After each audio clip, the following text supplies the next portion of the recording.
When the wedding guest took the microphone, the groom froze hearing her voice. Stephanie was a tall, athletic, striking young woman with a charming personality. She had found her dream job as a supervisor in a remodeling and interior design company. There, her job consisted of supervising the remodeling of houses that the company acquired and looking for the best style to offer to new buyers.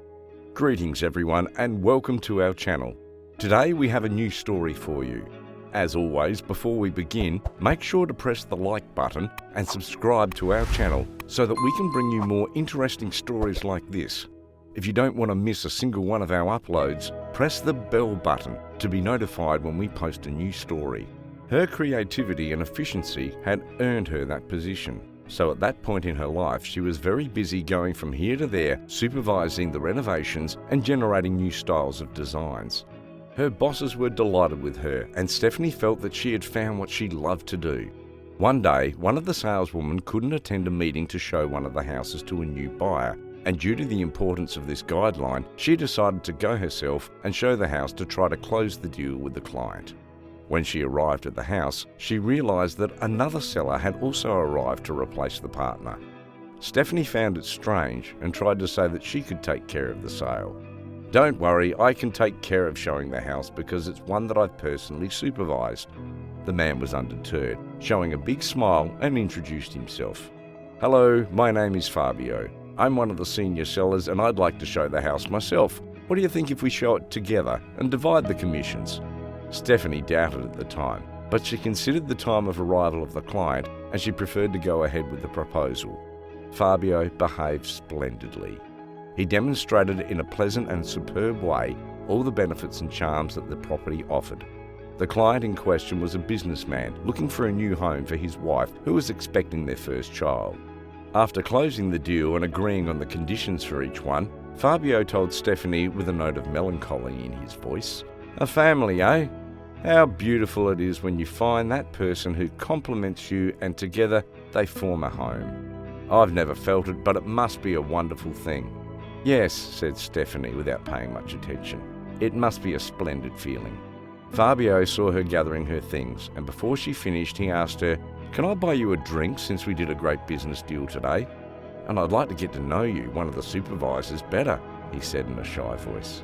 "Well, yeah, it's not too late and I've nothing else to do." "Okay, let's have a drink," said Stephanie, without giving it much more importance.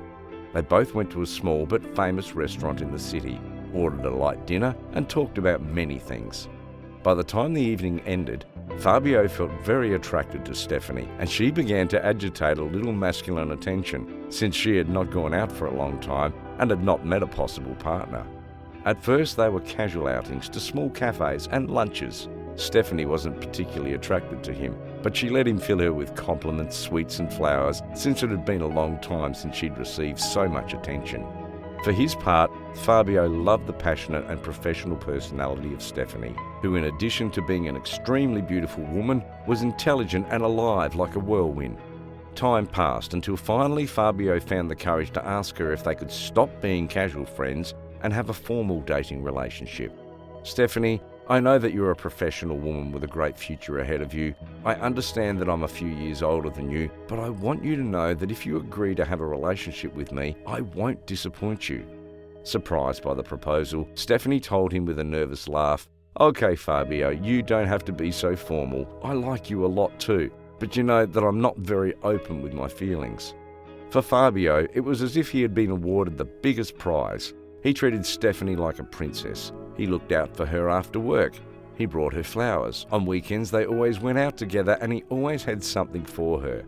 Little by little, Stephanie's heart began to jump with happiness every time she met Fabio, and before realising it, they had gotten happily engaged.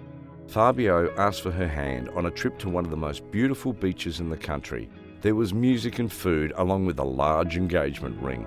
Stephanie couldn't believe her luck, and she ended up giving all her love to Fabio.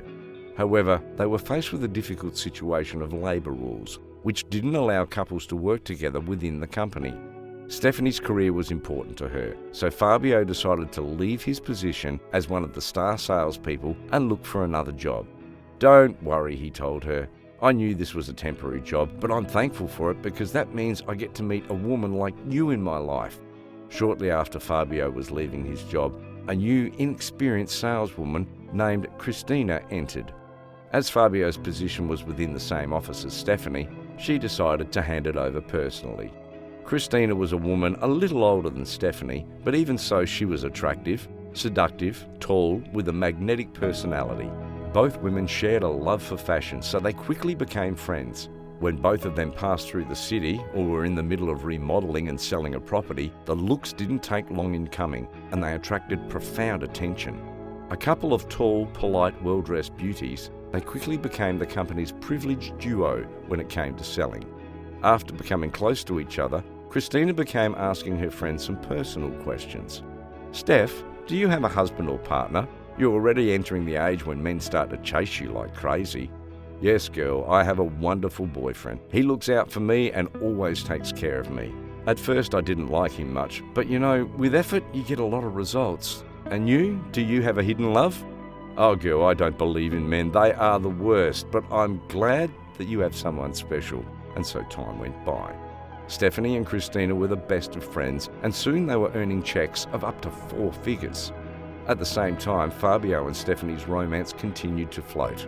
That man was at her complete disposal and always found new ways to keep her interested and happy. It was then that one day an accident occurred that filled everyone with uncertainties and doubts. Stephanie and Christina were working on the remodeling of a mansion on the outskirts of the city.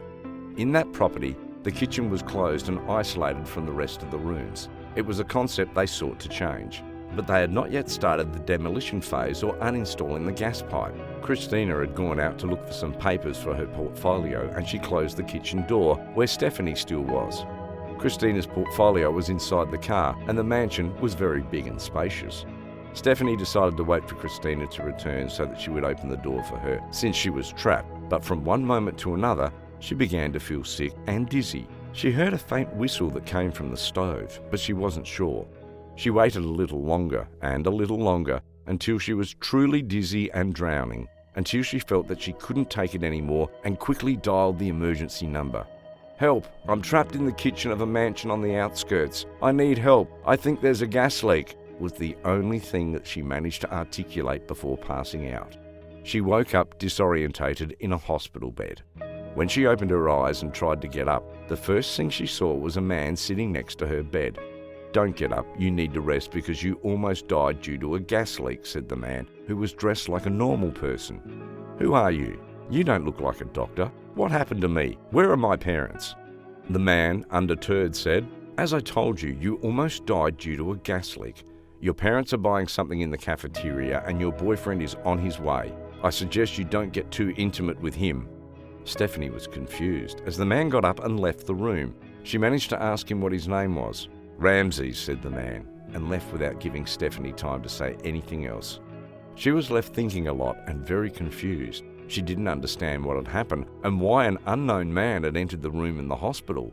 She told her parents, but as her last warning made her think, she decided not to tell Fabio and asked her parents not to tell him either. She didn't tell Christina either, but her doubts assailed her daily. After leaving the hospital, one afternoon she was arranging some documents with Christina, and she asked her what she thought about Fabio. "Oh girl, did you forget that I don't know him in person? I didn't meet him when you were in the hospital, so I don't know what to make of him. But as you describe him, he seems like a dream. Also in your photos, I can see that he's very handsome." "Oh, you're right, you still don't know him. I have to introduce you to him and maybe a handsome friend as well." "Yes, please, introduce me to someone," Christina said with a contagious laugh. 3 weeks passed after the mysterious accident happened, and everything gradually returned to normal.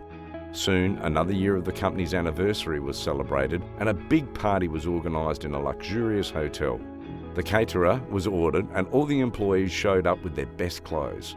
Raffles and contests were held, and the party was at its best. Stephanie was having some hors d'oeuvres and talking with some co-workers. Fabio couldn't attend because he was resolving various issues of his new job. "Stephanie, you really excelled with the organisation of this party. You've been truly beautiful and this food is first class." "Yeah, I don't think I've been to such a good party in a long time." "It's a pity that your boyfriend can't come. Fabio is very funny and he's always so attentive of you. He makes us wish for someone just like him." Stephanie received compliments from her colleagues and friends when she suddenly began to feel bad. She asked for another glass of champagne to try to steady herself, but from one moment to the next, she lost consciousness. The man to whom she had had the strange conversation with in the hospital suddenly appeared and held her head while Stephanie foamed white foam from her mouth. He quickly made her drink a liquid that he carried in a canteen and asked to call an ambulance. Again, Stephanie woke up confused in a hospital, and again there was the mysterious man. "Why?" Stephanie said with a great effort, but the man stopped her. "Listen to me, Stephanie. You must stop your relationship with Fabio. If you continue, it could end up very badly. I was the one who managed to get you out of the kitchen before the ambulance arrived and also give you the antidote before they poisoned you. I tell you, you must not continue." Stephanie looked at him scared and wanted to ask many questions, but again the man got up and disappeared through the door. Stephanie was distraught and with many doubts when Fabio and his parents arrived with an expression of real relief. "Oh, my love, I thought this time I would really lose you. I don't think it's safe to keep you here, so I want to ask you a very important question with your parents as witnesses.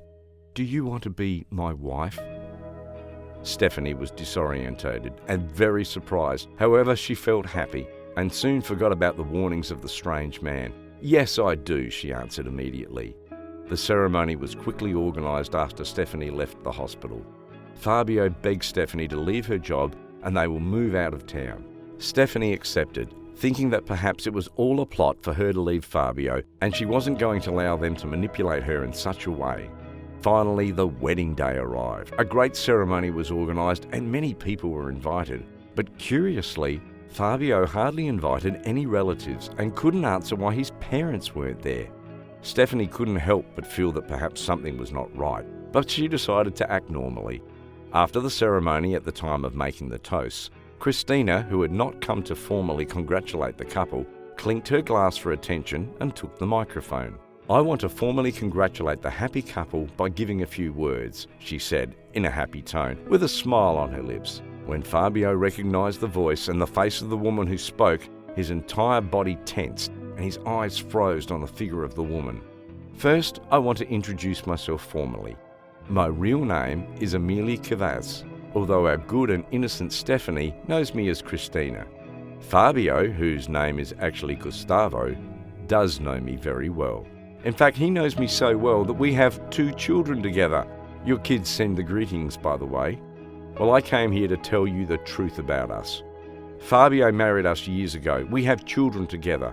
But one fine day, he decided that he got bored with his family and told us that he found a job far away and would send us money. I waited months for him to come back so I could talk to him by other means than a phone. But sadly, he had found someone who kept him entertained all the time. Of course, I found out about that much later when I decided to come and visit with our children, and the first thing I saw when I tried to see him at his apartment was him opening the door for another woman. It was very sad, but I decided to take revenge on the 2. I found an actor to scare Stephanie to abandon this bigamist, but she decided to move on, so I have no choice but to give you a warning. Dear Stephanie, since you quit your job, this man abandoned me because I began to hinder him and demanded that he fulfill his role as a man since he didn't want me to work. So you can have this as a gift so that he never goes out there on the street bothering women again. Maybe you can tame him." The story of Stephanie and Fabio reminds us that honesty is one of the most precious values of the human being. He may have really fallen in love with Stephanie, but by not being sincere and trying to hide the truth, he will always have a negative outcome. What would you have done if you found yourself in Fabio's place? Leave us your answer in the comments, and God bless you.